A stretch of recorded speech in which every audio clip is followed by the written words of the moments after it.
Welcome to show 31, Wire to Wire. I'm your host, Gene Walzak, and to my right, I have the man, the myth, the legend, the uncle, Scholastic Shally. To my left, I got a new face, man. Control's out there in Vegas winning some money, betting on some things. I have Dante Sell from East Coast Gridiron. Hey, Dante guys. is the man. I appreciate it. Appreciate you having me on. This is going to be fun. It's going to be a lot of fun. We got an awesome show to get into. We're going to talk about Tim Tebow, all that madness with him. But the first thing I want to do is we have a guest, and when there's a guest in your house, you got to understand the guest. And for all the listeners, Dante, resident Jaguars fan. I am. Florida State. Florida State. Dante, tell us a little about yourself and East Coast Gridiron. Hey, man, how many Jaguars fans do you know? One. Yeah, so not your typical fan. I mean, I grew up in Baltimore and just so happened to be a Florida State and Jaguars fan. So it is a unique situation that I'm in. But yeah, I'm the host of the East Coast Gridiron podcast, based out of Delaware. Or one co-host, he lives in Maryland, so kind of share the love with the Maryland connection there. But yeah, appreciate you having me on. And what time you guys on? What day? So we're actually on Thursdays. You guys are on Wednesdays at 9. We're on Thursdays at 6:30. Thursdays at 6:30. Thursdays 6:30. If you remember myself, I co-hosted with them one day. Yep. Scholastic Shally did a day. It's a great show. They know their stuff. It's a show based around football. So all the football heads that listen to our show that need your football fix and non-football season, this guy's got it all year. Strictly man. football. That's all that we do. And I've never seen a guy that watch more college football than Dante. I'll stay up to 3 a.m. in the morning watching Pac-12 football, even with the suckiest teams, the Fresno States of the world. How you feeling this week, Shally? I'm good. I'm ready to go. Shally's ready to go. So, I mean, if Shally's ready to go, we're going to go with, it's Jaguars fan. It's kind of odd we have a Jaguars fan on the week that Tim Tebow gets signed on to the Jaguars. It's unbelievable. Also a Trevor Lawrence hater. Kinda. Yeah. Kinda. Trevor Lawrence hater. So, Dante, do me a favor. Break down your squad, what they did by signing Tim Tebow, and, your opinion on it. Because it's obviously been very popular on social media. You see all the players that are already speaking out about it. Like, how did Tebow get a job and Kaepernick didn't? And I got my opinion on that, and I'll get into that. But, Dante, I want you to lead us off with that. Yeah, we definitely got to get into that later. But bringing Tim Tebow in is it's toxic. No pun intended. How much might give you for that? I don't know. But yeah, it's kind of a toxic situation no matter how you look at it. But I'm trying to look at the positive aspects of it. I want him to come in as a leader, not as a starter, first of all. But we all know it's pretty obvious on why they brought him in. I mean, he's literally the neighbor of Urban Meyer. They literally have houses, in the same street. They probably play, catch with each other. It's not about what you know, it's who you know. Yeah, I mean, and if you think about it, that really was Urban Meyer was really Tim Tebow's mentor in life. He was. And in Florida. mean, Urban Meyer is going to be the biggest cheerleader of Tim Tebow ever. But what I'm hearing from the Jacksonville community is that this dude is kind of split in the middle from what the media is saying about a lot of the coaches being on the side of him wanting to be signed to Jacksonville. Okay. And some coaches are like, what are we doing? This is obviously it's a media ploy right now, everybody talking about it. But, I mean, you can't. Do you really think it is, though? Kind of, sort of. But I more so think that Urban Meyer really believes in this guy. And, I mean, if you watched, Rex Ryan talk about it and other former coaches, of course they're going to say, he's the hardest worker in the room, the best leader in the room. Nobody's going to outwork him regardless of where his talent level may lie. But like I said, you need to come in and be a leader first, not a starter. And like Shally, we were talking about this, before the show. Can he actually block, or is he going to get blown up every freaking play? I mean, he's a big enough boy. He's a big boy. Yeah, he's a big boy. Listen, I mean, he's a very good athlete. He always has been. I mean, I don't think that is the part of it that is really up for debate here. Can he play the position? I think is the question number one people want to know. And can he play all aspects of that position? Never seen Tim Tebow catch a ball, run a route, block somebody. I mean, those are all things we're going to have to see. I do think absolutely 100% part of it is a media type thing. I think they're going to give him every opportunity in the world to make the team, and I think if he plays well, he will make the team. But it's at the same time, when's the last time the Jaguars were like the lead news story at SportsCenter at like 8 o'clock on a non football night? Control checking in. He said Tim Tebow in a Taysom Hill-esque role isn't terrible. Just don't like that it's him being 7 years out of the league. Control, I'm telling you right now, if he throws one pass, I'm punching my TV. See, I disagree with that. I disagree with that as well. I think that's the perfect role for him to be in as a Taysom Hill type role. You don't know if he's going to run. You don't know if he's going to pass. It opens up your playbook a ton, and he's tough to take down, man. He's tough tackle. Listen, he's a bigger kid than people think he is, and that's part of the reason why he was so successful in Florida, because he could run the ball and he would run over linebackers. He's a big kid. Yeah. He's athletic. He can run. He's not a stiff. He's not one of those type of guys. Well, look, you're going into a situation where this dude has not been hit in a very long time, which could either be a really good thing or a really bad thing. He doesn't have those, bumps and bruises from, playing the last decade of, actually getting hit and injured. Because, I mean, as we know, outside of offensive linemen and running backs, the quarterbacks get hit, pretty often, more than people think. I think him throwing the ball, I definitely think that's going to be put into the playbook if this really becomes a thing. Oh, yeah. I mean, New Orleans has, been super successful with Taysom Hill with it because that threat's still there. And now that he's actually played quarterback for a couple games, you can argue how well he throws the ball, but he can throw the ball. So it's not something if they run a screen or like a bubble or anything to Tebow, they're going to be like, oh, he's definitely running. You can easily pull back and throw the ball. Well, that's the point, because you watch halfback toss passes, like back in the day, and then you see these wide receiver passes like the Julian Edelmans of the world. I think that he's just that on steroids.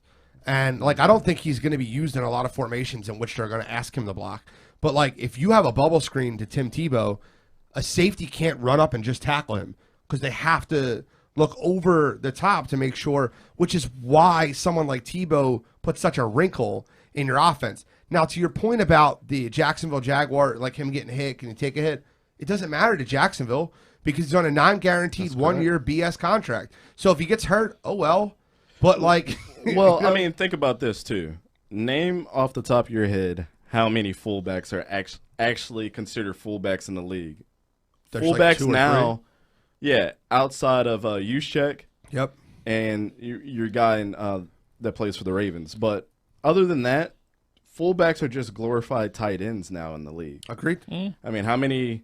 I know we have the numbers controversy right now where we're getting these lower digit numbers and stuff like that, but how many fullbacks now do you see line up with the number, 80? And you know that they're just a glorified tight end. Yeah.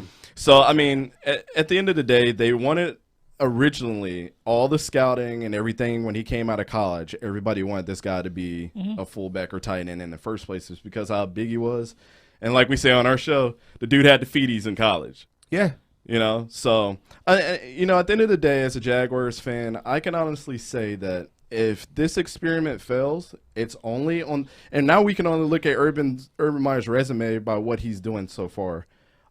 Say what you want about the coaches that he brought in, but your first wrinkle is bringing Chris Doyle in. Your second wrinkle, if it doesn't work out, is Tim Tebow.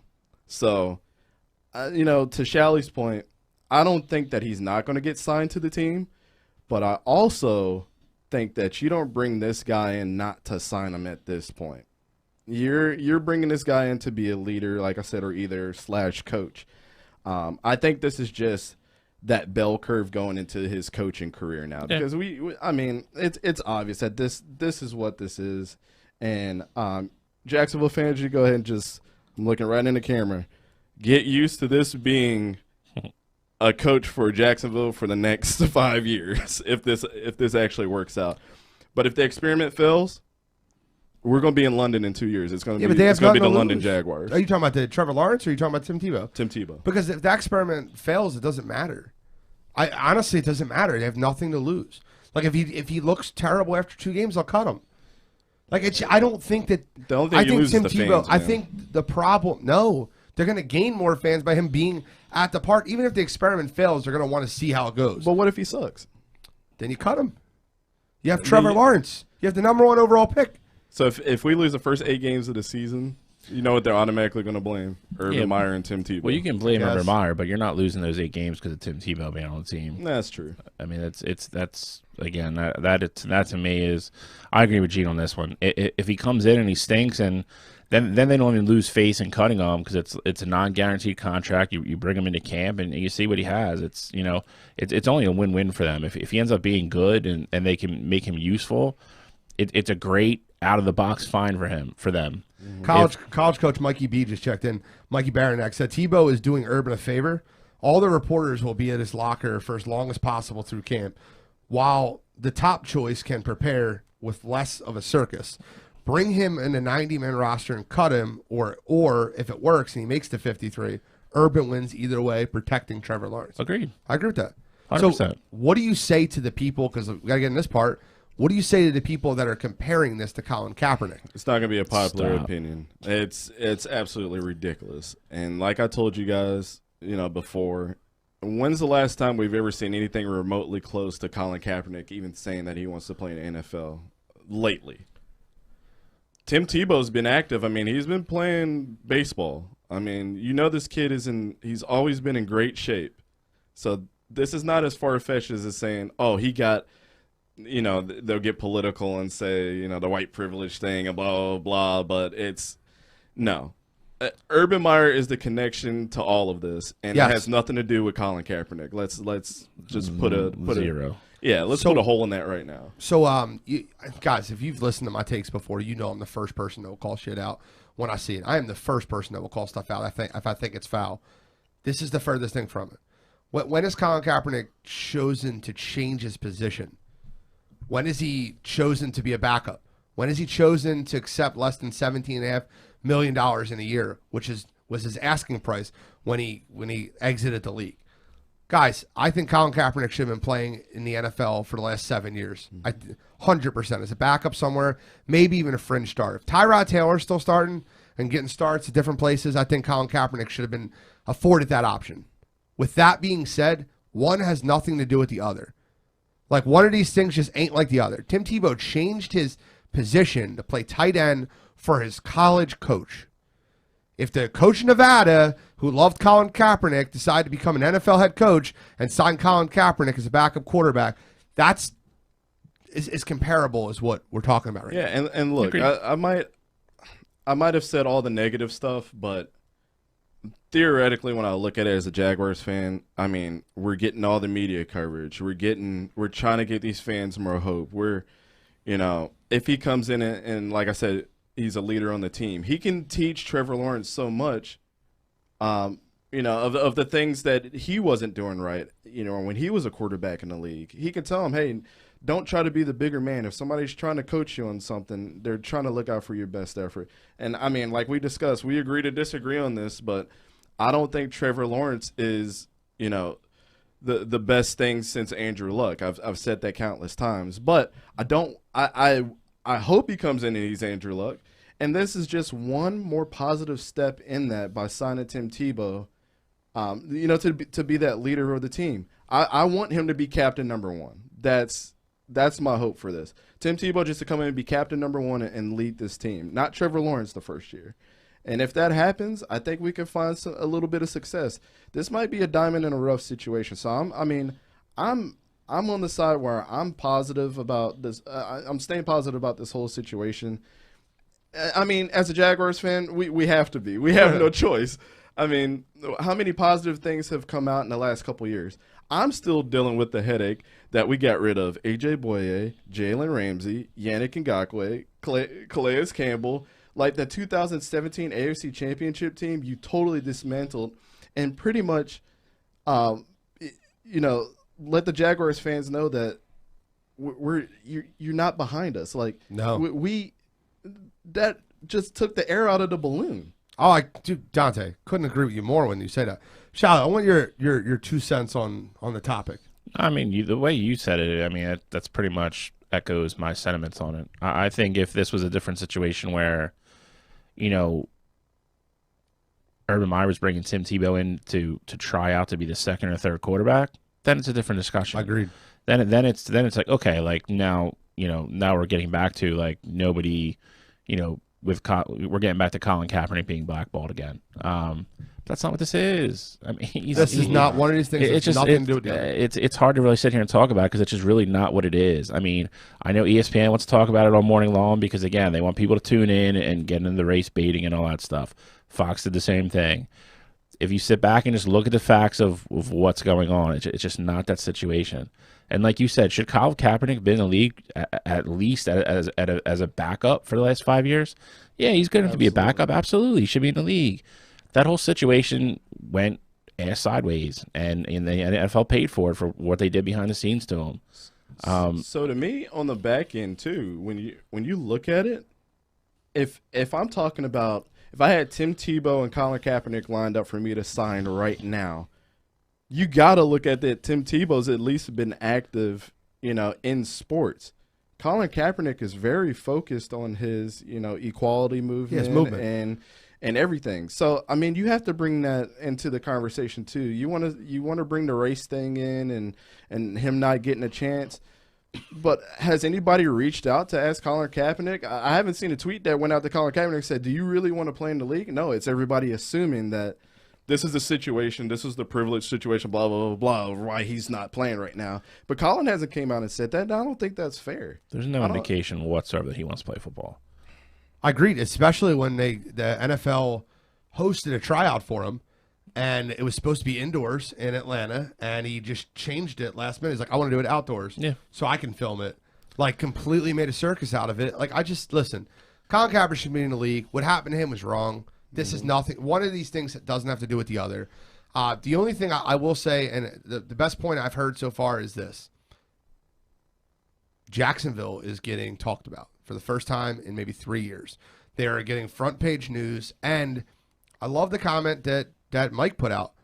You know, you put all the pressure off your starting quarterback. Like, all the media is going to be towards Tebow, towards Urban Meyer. Trevor Lawrence is sitting there like, and it's not like Jacksonville's like the hardest media town in the world. You know what I mean? I was saying that when we were talking about Trevor Lawrence. I said one of the things that I'm going to hate for this kid is because he's going to have so much pressure on him, and you relieve that a little bit by bringing Tim Tebow in. So that's a positive. I have even more faith that Trevor Lawrence is going to be even a little bit more relaxed now that the media is not on him. He doesn't have that attention, and plus you're bringing in somebody who, in a lot of cases, a lot of people will say that he failed as a quarterback. He wasn't. Everybody knows that Tim Tebow's throwing motion was ugly. I mean, terrible. It was the next thing to Phillip Rivers throwing medicine balls out there. Got Josh McDaniels fired quick. Yeah, but one thing you can say, take him out number 26 overall. No, regardless of what football team Tim Tebow's been on, when he starts, they tend to pull out and win games. I don't think that's because of his talent. I think that's because of his leadership. I can finish a sentence for you. Hey, listen, guys. Spirited debate. We'll see what happens with Tim Tebow. Well, obviously, hopefully, we'll have Dante back, and we'll be talking to him more. And if you want to listen to a little bit more thoughts on Tim Tebow, check out ECG. We'll be talking about it tomorrow for sure. All right, guys, let's get into You Gotta Be Kidding Me. Let's have a little fun with it. Dante, I'm very interested to hear your first You Gotta Be Kidding Me. Yeah, so I'm gonna go over to Adam Schefter, man. A trash Shefty? Let me tell you why. I think I know why. The whole Aaron Rodgers situation up to this point, and he pretty much came out and said there was nothing really new. It just all led up to this point where I just wanted to come out and say that all the news that we know about, I'm going to just release it on draft day, and almost ruin these kids' day of them getting drafted by having this overarching story. I think he ruined the kid's day. Quite possibly. I think I say this again, and I'm sorry, I didn't mean to interrupt you. You got to be kidding me. I think Denver changed their draft strategy. I think they were going to take Justin Fields. That's a good point. And I think they end up going, oh, shit, we can get Aaron Rodgers. Let's not do that. Yeah, okay. Because even when we were on live, we were like, Patrick Surtain, what the hell is going on? The only thing with that is, though, he came out and said that he'd sat on it for a couple weeks, like he knew. And obviously they did it for TV that night, you know, to get everybody to tune in. I want to say it was Jaycee Horn's pick was the one that they really started talking about. And they gave him like no attention after he got drafted. Because I remember Joe Horn came out and said was mad as hell he was about that. pissed because he's like, you talked about Aaron Rodgers like the entire time. Devontae slot. Smith said on a podcast he was sure Carolina was drafting him. Oh, maybe. He said I was sure Carolina was drafting me, but if I wasn't going to Carolina, I was 100% going to New York. That's Devontae Smith said on the whose podcast? What? Chris Long's podcast. Chris Long's. Well, I mean that makes sense. I mean that's the reason we jumped up in front of New York to get him. 100%. But I'm interrupting Dante. I'm sorry, I buddy. know. No, I just think it was kind of a dirtbag move by how popular Adam Schefter is. I mean, you're literally going to have me go to Rappaport and just get all my breaking news now. Yeah, I mean Shefty is kind of the standard for that stuff. Yeah, and I mean, if you already didn't like the guy, this is just another reason not to like Adam Schefter. But yeah, I don't like a spotlight being on somebody's special day and it not be like anything breaking. He even came out himself and said, "Oh yeah, this is just all culminating news up to this point." So, with that being said, Adam Schefter, you got to be kidding me. Come on, you gotta be kidding me. Do the point. They'll do it for you. The only reason I don't know if it changed Denver is San Fran was already in on trying to trade for him, so the teams it was out there. Teams knew about it because San Fran was trying to make the trade before the draft even started to get him. So I don't know. I mean, you could be right. I think Denver just decided to go defense, and they were gonna. I guess they're gonna see what Teddy and Drew Lock do. Teddy and the I wish it was Jets, but good. Yeah. Great show having Dante. Dante, any final thoughts, my friend? Nah, it's been a ton of fun talking UFC and of course giving my Jaguars a spotlight, even though you could look at it as a positive or negative thing at this point. But from one podcast to another, I appreciate you guys. You guys support us as much as we support you. So let's We continue love you to guys grow. over there. It's been a pleasure, bud. Yep. With that being said, this is episode 31, Wire to Wire, and we are signing out.